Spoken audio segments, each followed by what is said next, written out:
shots. The one thing that you can do in common, I know chipping has become an epidemic, chipping off tight lies, but these guys' feet are always moving. If you watch them, you know, look what Josh did here, what these guys did with their feet. If you want to be a good chipper, if you want to make good contact, you can't keep your feet still. So it's hard to do this one-handed, but when I'm looking at the target, my feet are moving and they don't stop. I don't need you around here. If you watch Seve Ballesteros, when he was hitting a shot, he wasn't still. For some reason, everybody's trying to get people to stay still. If you watch Seve, if you watch Rory, if you watch these guys that are good, they're looking out there where they want the ball to go and their feet are in motion. So don't stay still. That was right there in the catcher's mitt. I had the best putting tip of my life when I got on the tour in the early 80s. And I wanted to play with the best golfers in the world, and I met Ben Crenshaw, and a tip he gave me when he said he wasn't putting well, what he tried to do, he's tried to make his stroke longer in his backstroke, opposite of what we've heard, shorter in his follow-through, opposite of what we heard, and let his head and his feet move. It's the opposite of what anybody's ever been told. So what that did for me was it made me be able to feel like I could hold on to the club lighter. And when you look at grip pressure, how hard do you hold on to it? Just, you couldn't pull it out of my hands, but there's no tension. There's no tension, right? So I always think about grip pressure as 0 to 10, right? 0 is nothing and 10 is as hard as you can. But also, there's joints too. Can your joints move? Are they flexible? You got to have some softness and flex in your joints in order to be a good putter. If you're holding on to it rigid, if your arm, you can never putt good with straight arms. You can never putt good with straight arms. Guys don't do that. The putter's too heavy when everything's straight and locked out. You got to have some bend in your elbows. And when you watch a little chip shot like I'm hitting a Tommy, you've got to have some bend in that, in your wrist, bend in your elbows. Catch that, Tommy. Oh yeah, you're holding on the putter. So that's important.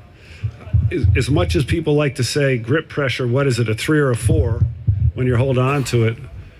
I'm sure when you're hitting it, when you're at impact, these guys, they're holding on to it pretty hard. But with putter, you want pretty constant grip pressure. You want to be able to move, Tommy, hold on to it like you're going to hit a putt. So now hold the putter, put the putter up into my hand. So this will help you tomorrow. And this pisses me off. You asked me to give putting tips. Now, this is the first tournament I've led in like 20 years. I'm ahead, and now you want me to help my competitors? I don't really want to do this. That's a terrible grip. Do you use that grip? No. Okay. Okay. So look. So see, I'm hold on to it. Hold on. So see, I'm pulling and pushing the putter right now, but his arms aren't moving. So if you want to putt good tomorrow, this is your tip. Let your joints flex. So when I pull, let your elbows bend. Both directions, right. So watch this. I'm going to let go. See how it fell? So go back to hold it tight again. So see how it stayed up? You want to feel this when you putt. You want to feel the weight of the putter. You want to feel the weight of the wedge. So if you're holding on to it, if it's out there and your arms are straight, you're not going to make good contact. So that's the best tip ever. Let your arms be soft or your joints flex to be better. Yeah, that's good. He must be a pro. Yeah. So if you put this ball on the line, you want to practice hitting the ground after the line.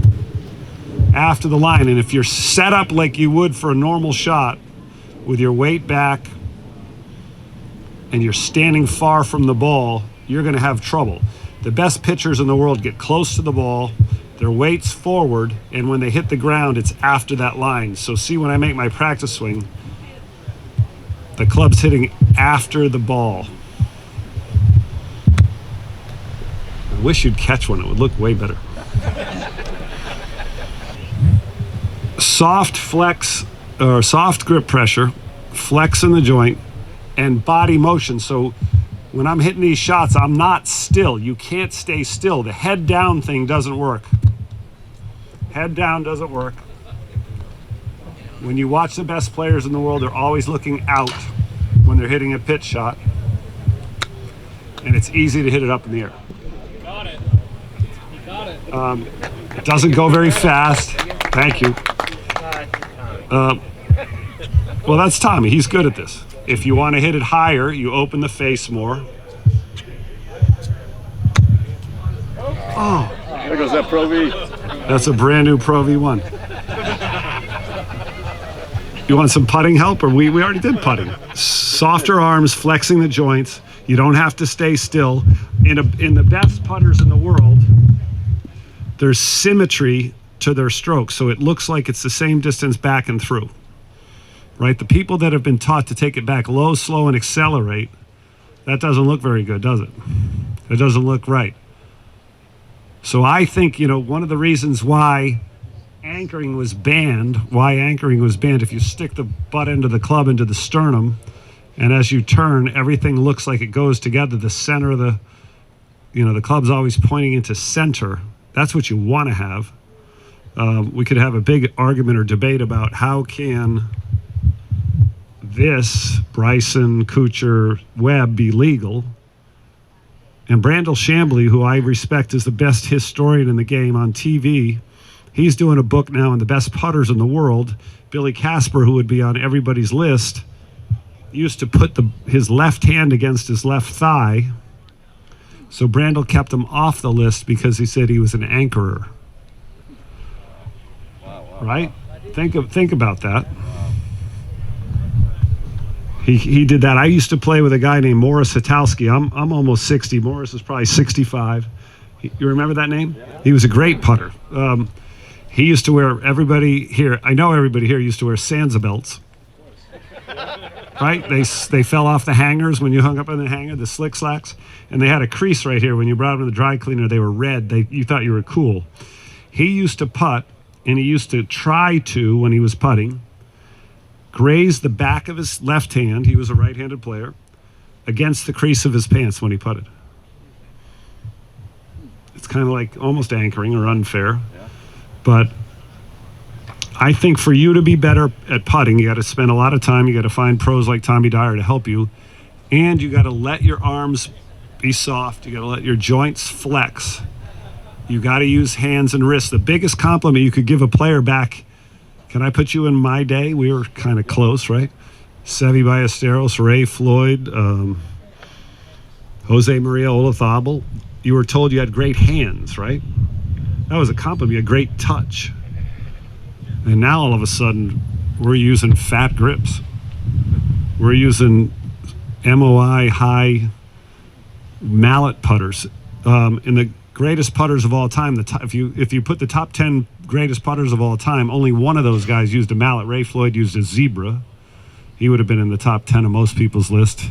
And now everybody's using them, and putting stats have gotten worse over the last few years. Why is that? The green conditions are better. These are better greens than they were 20 years ago or 30 years ago. It doesn't make sense. There's no feedback from mallets. If you don't play a lot, I'd use a mallet. If you play a lot, I'd use something that gave you feedback so you can feel it with a thinner grip. As a matter of fact, this will be the last thing we have to talk about. You were here on the range, on the green one time. I was giving a lesson to a young kid from Dallas named Hudson Weibel. He's going to Oklahoma next year. And Adam Oates was here. Adam Oates is a great hockey player for the Bruins. And he didn't know Hudson Weibel, my kid I'm teaching. Hudson Weibel had a big super stroke fat grip, and Hudson had small hands.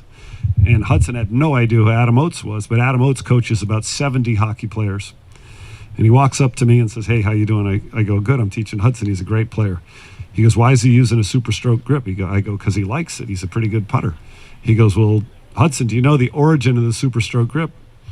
And Hudson looks at me and goes, "No, I have no idea." And I kind of go, "Oh, no." So he goes, "Do you know who came up with the idea for the super stroke grip? Do you remember this? Were you on the green? Do you know who came up with the super stroke grip? Do you remember KJ Choi, the Korean golfer, KJ Choi?" So Hudson knew who KJ Choi was. So Adam Oates goes, "Hudson, it was KJ Choi." Hudson goes, "Oh, great." He goes, "Do you know why he used it?" He goes, "No, why?" He goes, "Because he sucked at putting." So go back to a thin grip, put your fingers on it, let your joints flex, let your head and knees move, and I hope we play you tomorrow because we're going to kick your ass. And if I win a car, you're paying. If you knock it in, I'll buy you that was the coolest thing I've ever seen, you guys. Tommy, honest to God, I love being here at Old Marsh. Darren and I are so excited to be part of this thing. I got a lesson from Josh. I increased my club head speed. And you know what's cool is Bryson DeChambeau's watching these guys to be a better golfer. When I was on the tour, the biggest golfer was like George Archer or John McComish or Dan Pohl. And it was like, you're not allowed to be a good putter if you were tall or big or thick. Imagine when these guys start playing golf, we're all in trouble. They're going to start driving your 9th and 18th hole into the wind. Into the wind. It's awesome. 3 degree. Their drivers have more loft than my putter that has 4 degree. Thank you. Crazy. Thanks, you guys. Thanks for being here. Brad, thanks for letting me put you to work when you're